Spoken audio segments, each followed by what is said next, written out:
अस्सलामुअलैकुम। उम्मीद करता हूँ आप लोग खैरियत से होंगे। हम माइक्रोसॉफ्ट एक्सेल लेक्चर 9 जो कि हमारा आज मोस्ट प्रॉब्ली लास्ट लेक्चर होगा, इसके साथ आपकी खिदमत में हाजिर है। हमारे आज के लेक्चर का जो टॉपिक है कि एक्सेल के टॉप 10 फंक्शन कौन से हैं और उनकी समरी क्या है, और हमारा जो पूरा कोर्स था उसकी समरी क्या है, ये हम आज के लेक्चर के अंदर डिस्कस करेंगे। अप्रॉक्सीमेटली हमने तकरीबन लेक्चर एक्सेल के जो मेन जो टॉपिक्स होते हैं उनको हमने कवर कर लिया है, और जो भी आपकी बेसिक से लेके जो एडवांस लेवल पे जो भी चीज़ें यूज़ होती हैं तो हमने उसको इस कोर्स के अंदर टच किया है। तो ये जो एक्सेल का कोर्स है, जब आप हमारे पिछले लेक्चर्स को बार बार देखेंगे, रिविजन्स करेंगे और एक्सरसाइज उस पर परफॉर्म करेंगे तो आपका जो स्किल है एक्सेल के ऊपर वो डेवलप होता चला जाएगा। सो चलते हैं हम सबसे पहले हम देख लेते हैं कि हमारे एक्सेल के टॉप फंक्शंस कौन से हैं। तो आप अब ये देख रहे हैं कि हमारे ये आप एक्सेल शीट है उसके ऊपर ये देख रहे हैं हमारे सम फार्मूलाज। ठीक है, यहाँ पे अगर हम देखें, अगर मैं यहाँ से इसको कर लूँ तो हमारे पास ड्रॉप डाउन, अगर मैं इसको कर लूँ यहाँ पे,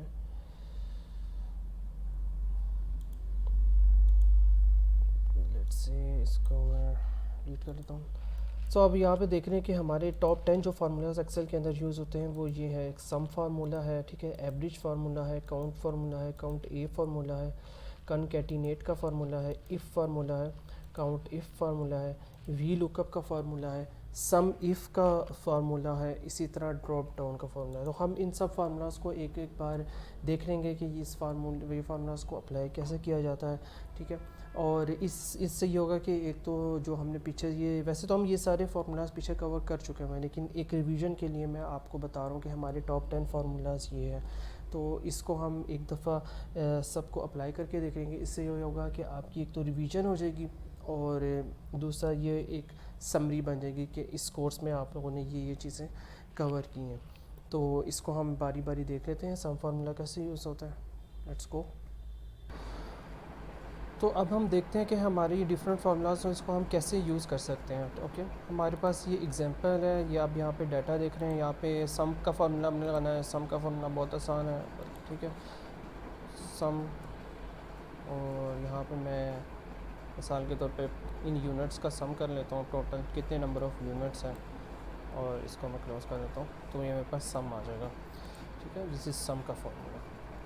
मतलब ये सब चीज़ें आपने एक पहले भी की हुई हैं, लेकिन सिर्फ मैं आपको एक रिवीजन के तौर पे करा रहा हूँ ताकि हमारा, चूँकि ये लास्ट लेक्चर है तो आप लोगों को एक चीज़ रिवाइज़ हो जाए। इसके बाद हमारा एवरेज का फार्मूला।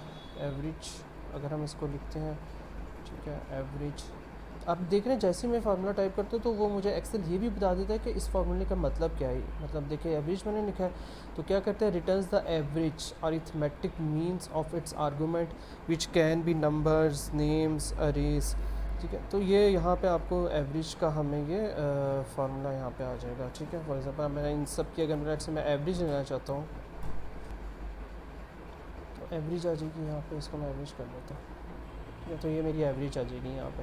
सो ये आप देख सकते हैं, इट्स बहुत ही आसान से फार्मूला है। इसे एवरेज ले सकते हैं, सम ले सकते हैं, जो भी आप करना चाहें। नेक्स्ट हम देखते हैं, नेक्स्ट हमारा जो है वो है काउंट फार्मूला। काउंट फार्मूला अगर हम देख लें, काउंट हमें क्या बताएगा, हमें बताएगा कि इक्वल टू, लेट्स से मैं डालता हूँ COUNT। काउंट कहते हैं number of cells in a range that contains number, यानी ऐसे वैल्यू जिसमें, ये देखें, लेट्स से मैं काउंट करना चाहता हूँ मेरे पास कितनी नंबर ऑफ़ रोज़ है, तो ये मुझे बता देगा कि 17 आपके पास नंबर ऑफ़ रोज़ है। ठीक है, 17। तो ये काउंट फार्मूला बहुत इंपॉर्टेंट है, ये हर जगह पे यूज़ होता है। इसी तरह है काउंट ए फार्मूला, इसको हम देख लेते हैं, COUNT ए। अच्छा, अब काउंट ए, और काउंट ए हमें वो बताएगा कि नंबर ऑफ़ रोज़ जो मेरी एम्प्टी नहीं है। ठीक है, अब यहाँ पे देखें, अगर मैं इसको ये लिखता हूँ तो ये मुझे बता देगा 17 है, लेकिन लेट से मैं एक कोई रिमूव कर देता हूँ इसको, यहाँ पे मैं एक रिमूव कर देता हूँ इसको, तो वो देखें 16 हो गई है। ठीक है, एक और रिमूव कर दूँगा इसको यहाँ पे, ठीक है, डिलीट कर देता हूँ, तो अब वो देख लें 15 हो गई। यानी काउंट ए मुझे ये बताएगा कि ऐसी नंबर ऑफ़ रोज़ जिनके ऊपर काउंट ए ठीक है, यानी ऐसी वैल्यूज़, ठीक है, जो ऐसे सेल्स को काउंट करेगा हॉरिजेंटली हो या वर्टिकली हो, जिनके अंदर आपकी जो सेल है वो एम्प्टी नहीं है। सो ये हमारे पास हो गया काउंट फार्मूला हो गया, ठीक है, हमने कितना हो गया 4। उसके बाद है कॉनकैटिनेट फार्मूला। कॉनकैटिनेट फार्मूला भी बहुत इंपॉर्टेंट है। ये क्या कहता है, जॉइंस करता है several text strings into one strings. For example अब मैं इस पर लगाता हूँ कौन फार्मूला, अब फॉर एग्जांपल मैं इनको जॉइन करता हूँ आपस में, ठीक है, सेवरल टेक्स्ट को, not numbers, only text. Enter किया तो लेट्स से इसमें क्या मसला हो रहा है। तो अगर आप मुझे कॉनकैटिनेट का फार्मूला यूज़ करना है तो वो हम दिखाते हैं हम किस तरह यूज़ कर सकते हैं। कॉनकैटिनेट,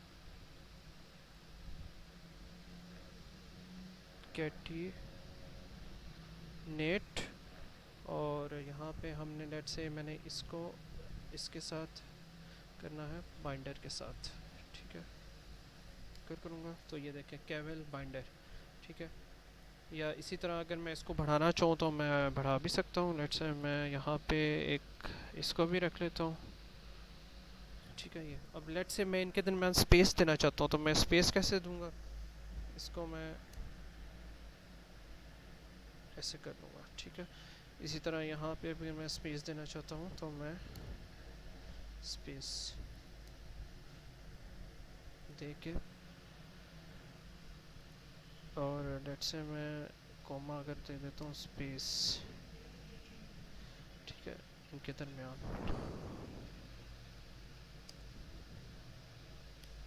तो अब आप देख रहे हैं एक एक स्पेस आ गई सब। इसी तरह कॉनकैटिनेट के फार्मूला आप यूज़ कर सकते हैं, जो कि बहुत आसान है, ठीक है। नेक्स्ट है हमारे पास इफ़ फार्मूला। इफ़ फार्मूले में हम कोई भी कंडीशन को सेट करते हैं, ठीक है। लेट्स से हमने कोई भी कंडीशन रखनी है तो हम ये इस इफ़ फार्मूला के अंदर रख लेते हैं। इफ़ कोई भी हमने लॉजिक सेट करनी है, फॉर एग्ज़ाम्पल मैं कहता हूँ कि अगर मेरा ये जो है बी ये इक्वल टू हो जाए ईस्ट, ईस्ट ईस्ट, ओके, ठीक है। तो मेरी जो कंडीशन है तो मैं कहता हूँ मेरी लैंग्वेज आए, अगर रीजन ईस्ट है तो मेरी लैंग्वेज आए इंग्लिश,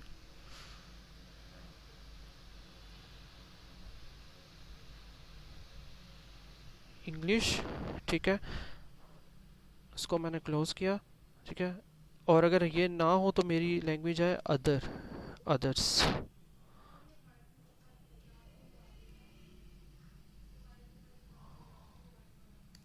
तो अब देखें, अगर मेरा ये ईस्ट रीजन है तो मेरी इंग्लिश लैंग्वेज आएगी, अगर मेरा कोई और रीजन होगा तो मेरी लैंग्वेज चेंज होती जाएगी, ठीक है।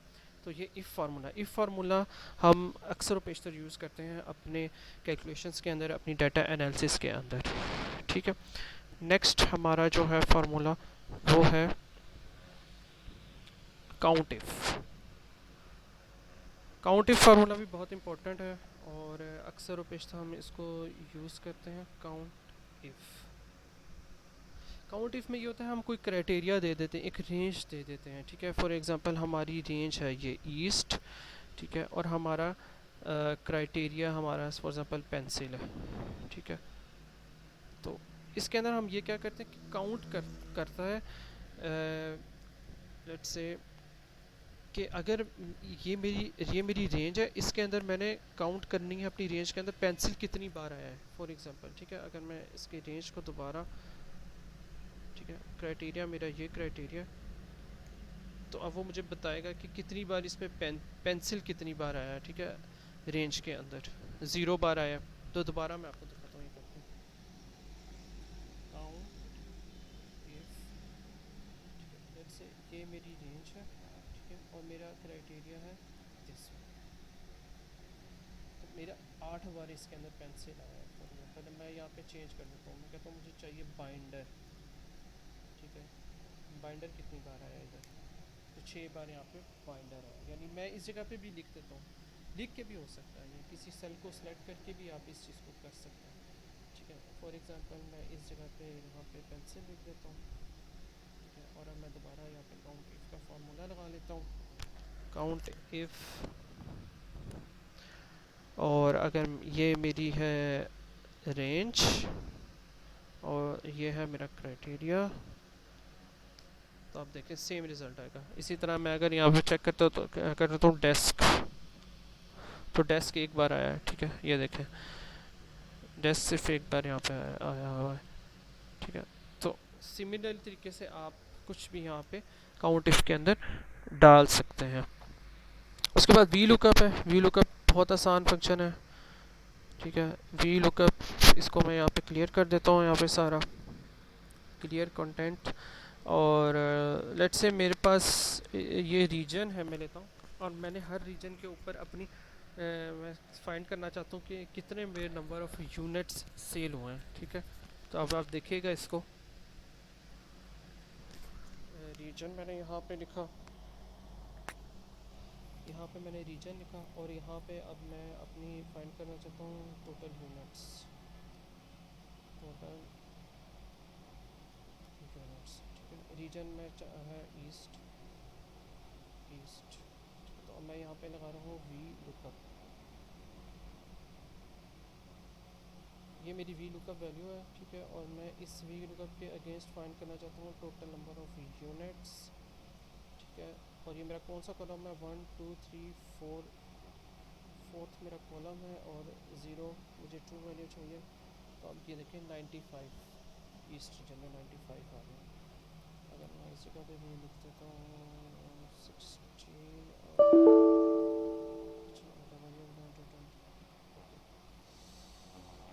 अच्छा, ठीक है। इसी तरह अगर मैं यहाँ पे सेंट्रल लिखता हूँ तो मेरी वैल्यू चेंज होगी, देखें, ठीक है। इस तरह अगर मैं यहाँ पे लिखता हूँ वेस्ट, वी लुकअप वैल्यू मेरी चेंज होगी। टोटल नंबर ऑफ़ यूनिट्स वो मुझे यहाँ पे वो दे रहा है, सेंट्रल में कितनी है, ठीक है। तो ये आप इस तरह total number of units find कर सकते हैं, यूनिट्स फाइंड कर सकते हैं, ठीक है, डिफरेंट लोकेशंस के ऊपर जाके।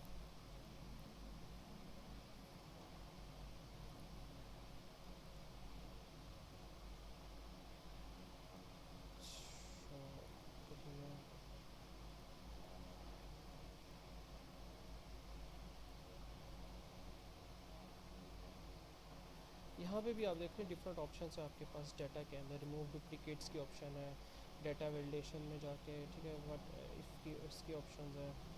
सो आपके पास यहाँ पे डिफरेंट किस्म की ऑप्शंस आ जाती हैं। क्लियर की ऑप्शन है, क्लियर है, क्लियर ऑल, क्लियर ऑल करूँगा तो वो सब क्लियर हो जाएगा यहाँ पे।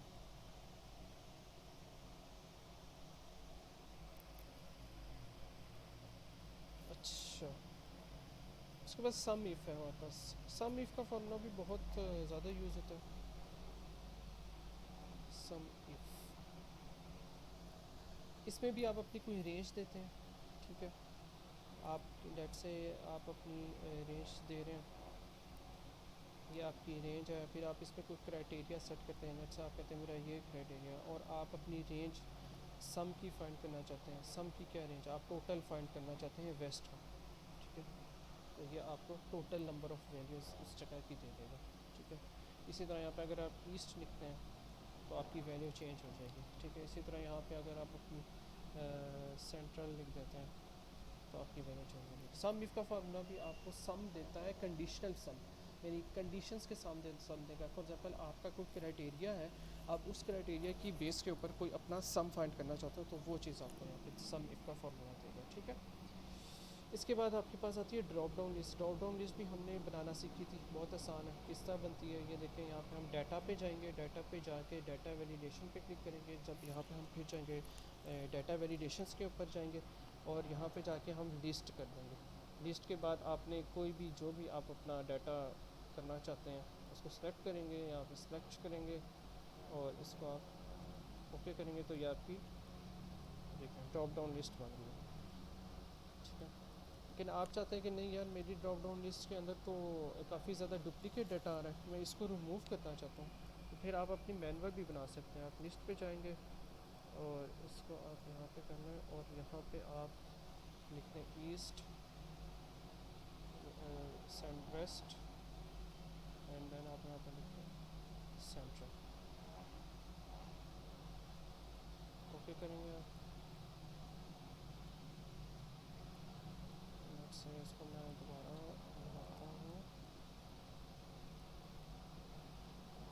ये मेरा कॉलम है, मैं इस जगह पे बनाना चाहता हूँ, ठीक है, एम कॉलम के ऊपर।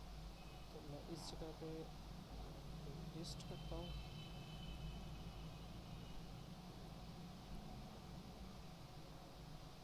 और मैं यहाँ पे अपनी लिखता हूँ ईस्ट सेंट्रल वेस्ट।